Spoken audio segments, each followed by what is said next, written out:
Sebelum belajar, mari kita berdoa dulu ya. Bismillahirrahmanirrahim.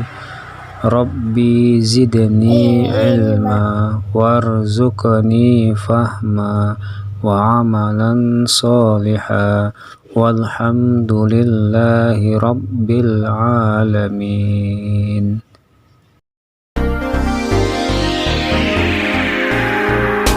Bismillahirrahmanirrahim. Assalamualaikum warahmatullahi wabarakatuh. Anak-anak kami seluruhnya yang Bapak sayangi, terkhusus kelas 5 Pendidikan Agama Islam dan Budi Pekerti yang Bapak sayang. Pada pertemuan kita kali ini di semester 2 kita akan lanjutkan pelajaran ke-7 tentang mari mengenal Rasul-Rasul Allah. Nah, kalau kita mengulang pada pelajaran yang lalu di semester 1 berkaitan dengan Rasul-Rasul Allah, tentu kalian sudah mengetahui bahwa jumlah para Nabi dan Rasul Allah itu berjumlah 25. Nah, di dalam rukun iman, Rasulullah ini termasuk salah satu yang kita imani, yang kita percayai. Coba ingatlah kembali, ada berapa rukun iman? Ayo. Ada 6. Ya, betul sekali, ada 6. Ya. Yang pertama, iman kepada Allah. Yang kedua, iman kepada malaikat. Yang ketiga, iman kepada kitab-kitab Allah. Dan yang keempat, iman kepada Rasul-Rasul Allah. Dan yang kelima, iman kepada hari kiamat.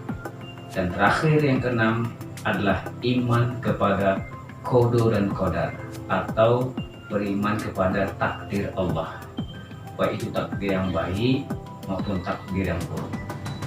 Anak kami sekalian, dan rukun iman yang berkaitan dengan Rasulullah itu termasuk kepada dalam rukun iman yang keempat, ya, yaitu iman kepada Rasulullah.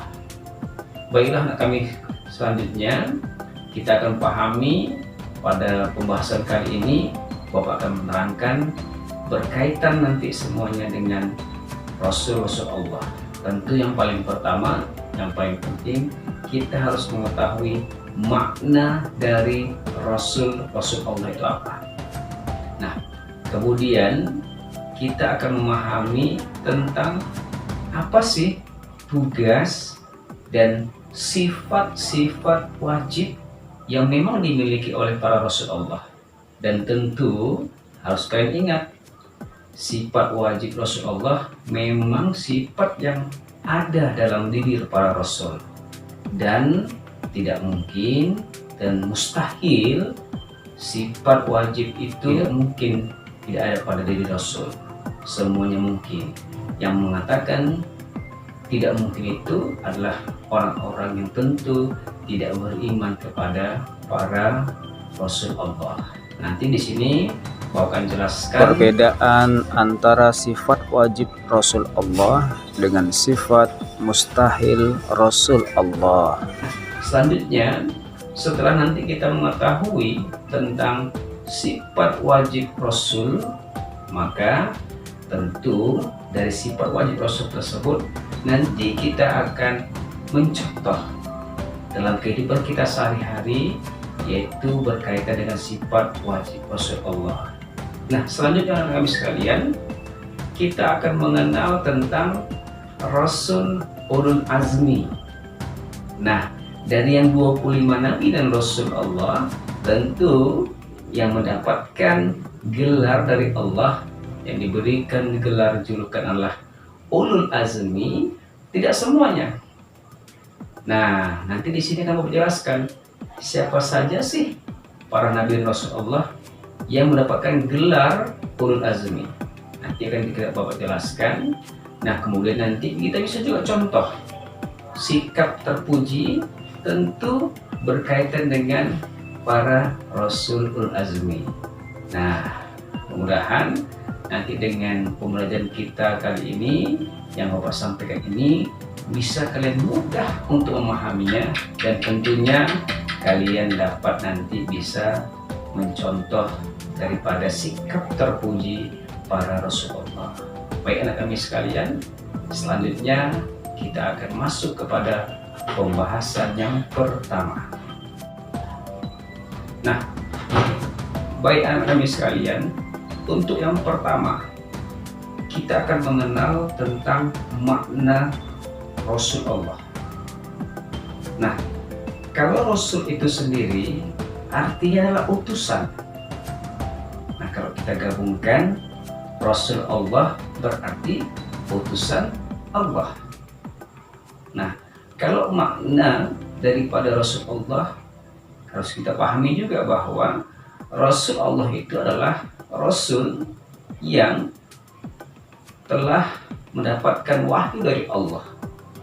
Wahyu itu didapatkan oleh para Rasul dan mereka berkewajiban untuk menyampaikan kepada umatnya. Jadi kalau pengertian Rasul Allah itu sebenarnya adalah Rasul adalah orang yang mendapatkan wahyu untuk dirinya sendiri dan juga berkewajiban untuk menyampaikan kepada umatnya. Itulah Rasul Allah. Nah, para Rasul Allah itu sama seperti kita, manusia biasa. Juga makan, perlu tidur, juga sama seperti apa yang dilakukan oleh manusia. Jadi para Rasul Allah itu bukan malaikat ya. Nah, jangan salah nanti kamu kira Rasul Allah itu adalah malaikat. Tidak. Rasul Allah sama seperti kita manusia. Cuman Rasul Allah itu manusia pilihan Allah yang sudah dipilih Allah untuk menyampaikan dakwahnya kepada umatnya. Tentu yang paling penting menyampaikan adalah ajaran Allah supaya umatnya itu menyembah kepada Allah Subhanahu wa taala. Nah, jadi untuk pemahaman yang pertama tentang makna Rasulullah ini, bahwa Rasul Allah adalah utusan Allah yang menyampaikan wahyu kepada umatnya supaya umatnya itu dapat tentu bisa membedakan antara mana yang baik dan mana yang buruk. Seandainya para Rasul Allah ini tidak diturunkan Allah, tentu manusia tidak akan ada artinya. Manusia mungkin kerap kali berbuat dosa, manusia berbuat kejahatan di mana-mana. Untungnya Allah berikan kebaikan kepada kita, kesempatan kepada manusia, maka Allah mengutus para Rasulullah gunanya untuk membentuk daripada diri manusia menjadi manusia yang baik, manusia yang beragama, tentu manusia yang bisa untuk menyembah kepada Allah Subhanahu wa taala. Itu yang pertama.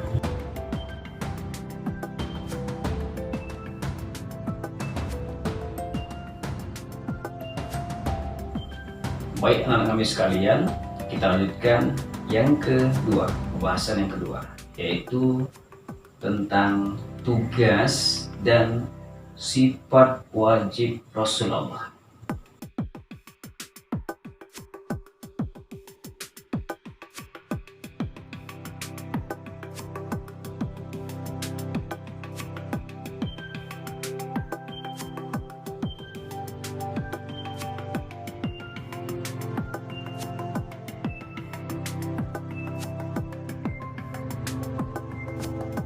Nah, anak kami sekalian, perlu kita ketahui bahwa sifat wajib Rasul Allah itu berarti sifat yang memang ada dalam diri Rasul.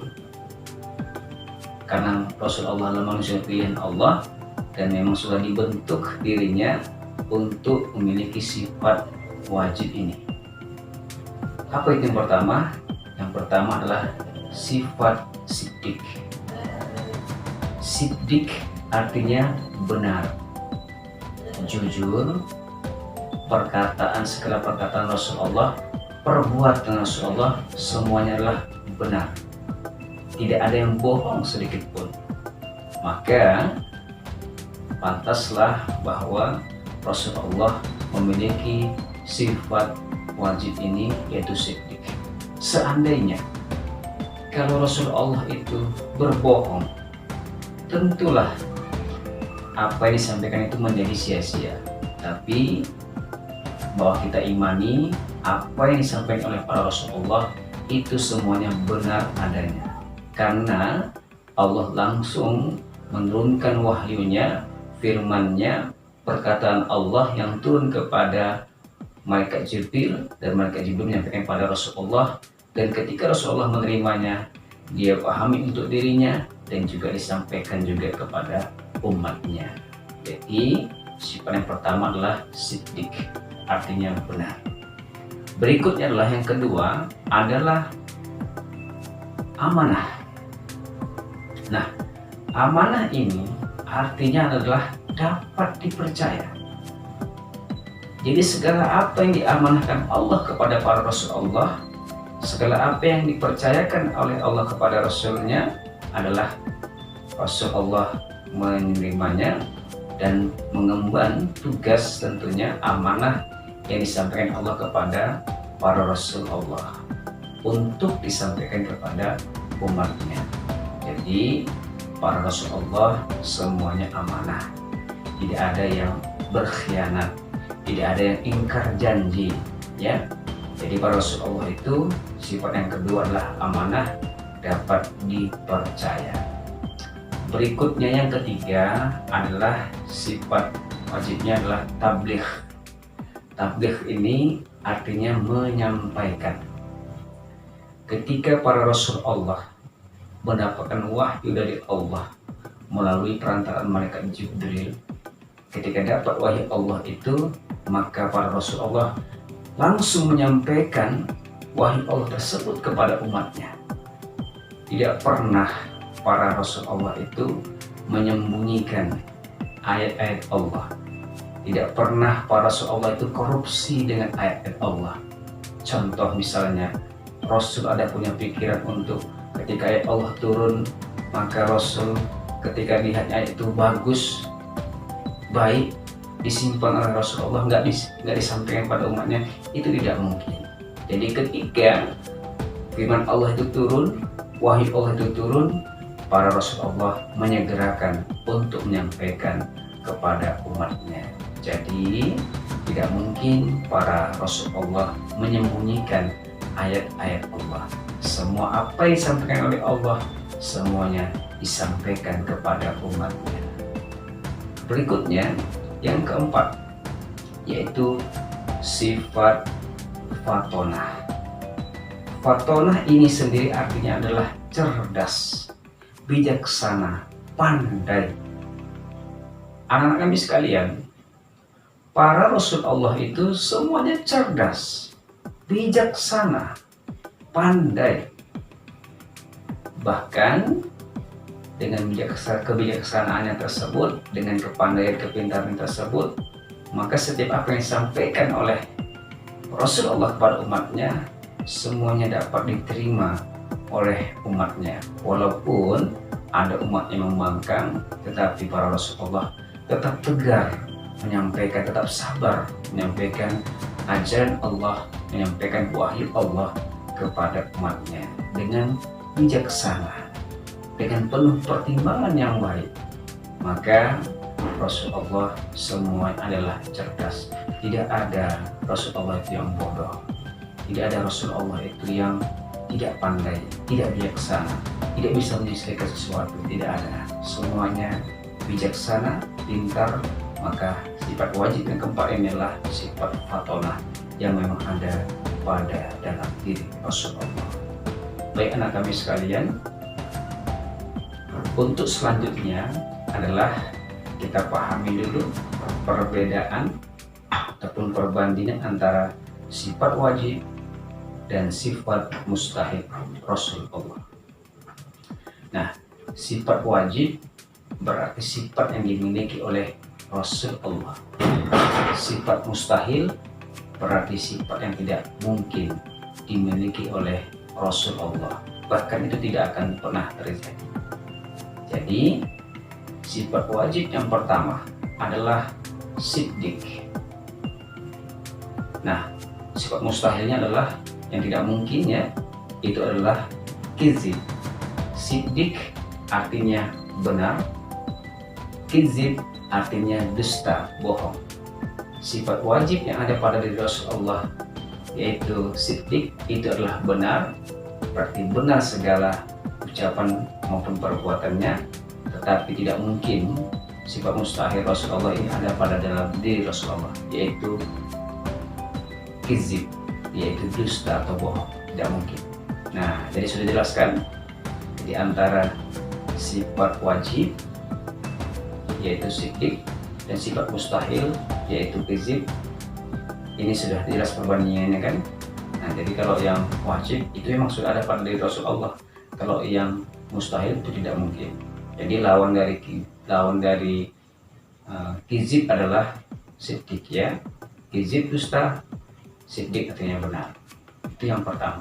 Baik, perbandingan atau perbedaan yang kedua dengan sifat wajib Rasulullah, yang kedua adalah amanah ya. Nah, sifat wajib Rasulullah adalah amanah. Sifat mustahilnya adalah khianat. Para Rasulullah selalu amanah dengan apa yang disampaikan Allah kepada Rasulullah. Tidak mungkin, dan sifat mustahilnya itu tidak mungkin Rasulullah itu berkhianat. Artinya tidak dapat dipercaya ya. Semua para Rasulullah semuanya amanah. Tidak mungkin memiliki sifat mustahil yaitu berkhianat kepada Allah, tidak mungkin ya. Nah, ini sudah jelas ya perbedaannya, perbandingannya ya. Kemudian yang berikutnya, yang ketiga adalah sifat wajib Rasul yaitu tabligh, artinya menyampaikan. Tidak mungkin sifat mustahilnya itu adalah kitman, menyembunyikan. Para Rasulullah selalu menyampaikan apa yang disampaikan Allah kepada Rasulnya, kemudian Rasulullah menyampaikan kepada umatnya. Jadi wahyu Allah itu seluruhnya disampaikan oleh para Rasulullah. Tidak mungkin mempunyai sifat mustahil yaitu kitman, menyembunyikannya. Ini sudah jelas ya. Jadi kalau dia tabligh, menyampaikan, itu yang memang sudah ada pada diri Rasulullah. Tidak mungkin kitman, menyembunyikan. Rasulullah tidak mungkin menyembunyikan ayat-ayat Allah ya. Nah, itu yang ketiga. Berikutnya yang keempat adalah yaitu yang terakhir, sifat fatonah. Sifat fatonah itu memang sudah ada pada dalam diri Rasul. Fatonah artinya cerdas, bijaksana, pandai. Para Rasulullah semuanya cerdas, bijaksana, pandai. Dan tidak mungkin para Rasulullah itu adalah balada, bodoh ya. Jadi perbandingannya, sifat wajib yang ada pada diri Rasul itu adalah fatonah, cerdas. Tidak mungkin Rasulullah itu sifat mustahilnya adalah bodoh. Jadi kalau kita beriman kepada Rasulullah, maka sifat wajibnya itu yang kita imani ya, yang kita contoh. Nah, itulah tentang penjelasan sifat daripada sifat wajib para Rasulullah. Ingat, tugas dan sifat wajib Rasulullah, kalau tugas Rasul sudah jelas adalah menyampaikan ajaran Allah, menyampaikan risalah Allah kepada umatnya. Itu sudah menjadi kewajiban para Rasul Allah. Gunanya supaya manusia dapat hidupnya tentram, hidupnya bahagia di dunia dan akhirat, hidupnya lebih terarah dan bisa membedakan antara yang benar dan yang tidak benar. Baik anak kami sekalian, itu pembahasan tentang tugas dan kewajiban daripada sifat wajib juga kepada Rasulullah.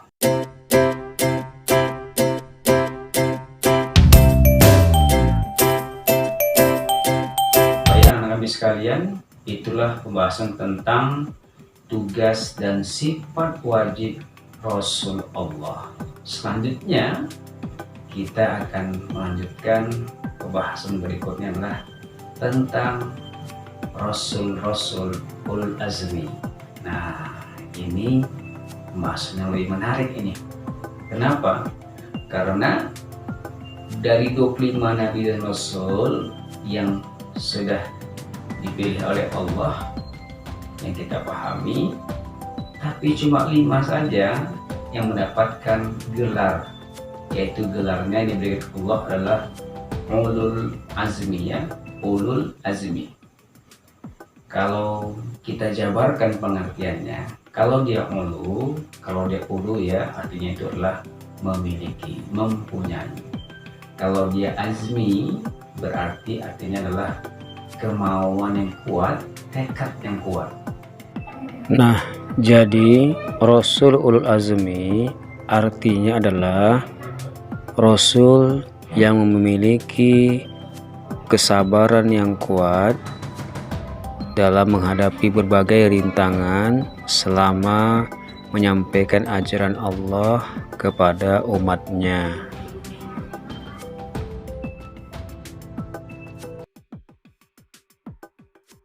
Kita lihat siapa saja sih Rasul Allah yang mendapatkan gelar ulul azmi.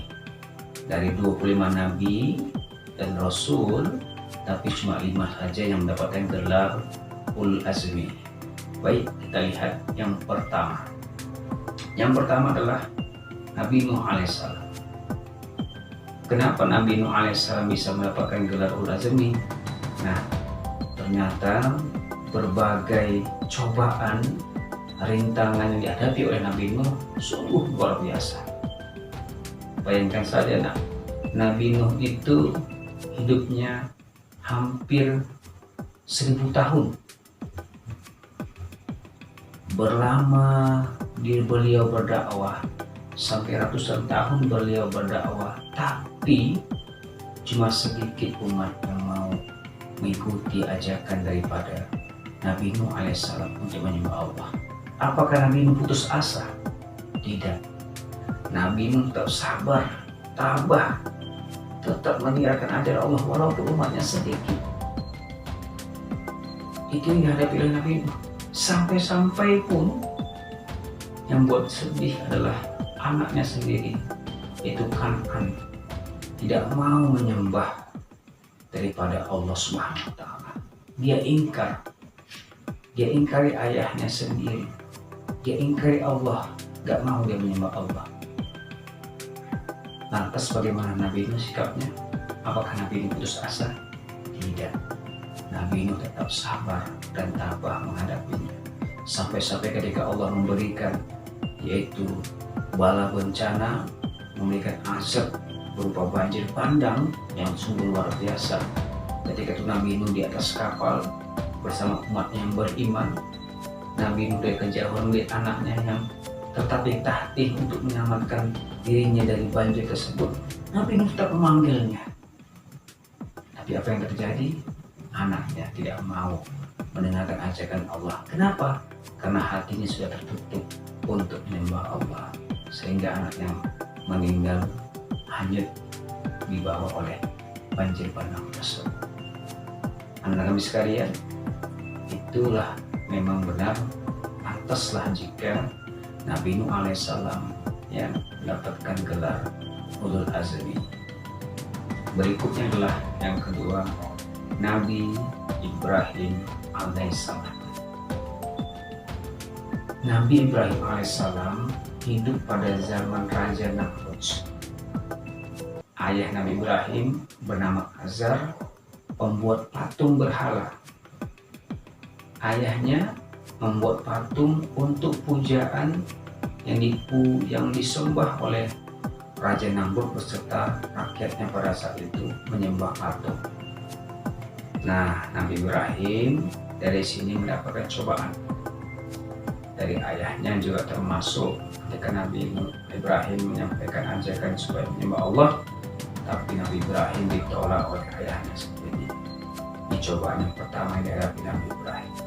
Ya, dicoba lagi oleh Raja Namrud yang kejam yang membakar Nabi Ibrahim alaihissalam. Cobaan yang kedua, Nabi Ibrahim dibakar hidup-hidup.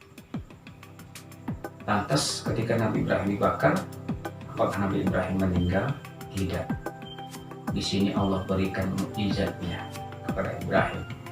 berupa Nabi Ibrahim ketika dibakar tidak hangus sedikit pun, selai benang rambut pun tidak ada menyentuh api tersebut. Itulah mukjizat yang sungguh luar biasa.